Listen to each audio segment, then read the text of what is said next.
Blitz a Palazzo Ducale degli ex occupanti dell'antico teatro di anatomia in campo San Giacomo d'Allorio.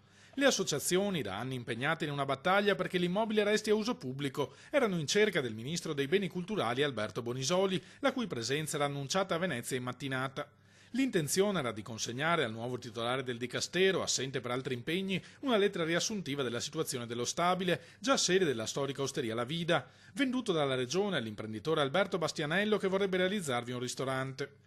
Ci troviamo d'accordo, spiegano i militanti, con le recenti dichiarazioni del ministro a 5 Stelle che ha promesso un cambio di passo per la città rispetto ai governi precedenti. Questo ha detto che in città non servono solo alberghi e luoghi turistici ma anche spazi di relazione e cultura. Vorremmo dire al Ministro che noi siamo questa cosa e quindi magari che potrebbe spendere l'autorevolezza del Ministero per convocare un tavolo con la Regione, con il Comune per far sì che questa cosa si stabilizzi anziché reprimerla attraverso i processi. Dopo mesi di occupazione, l'immobile era stato sgomberato lo scorso marzo dalle forze dell'ordine per consentire al nuovo proprietario di entrarne in possesso.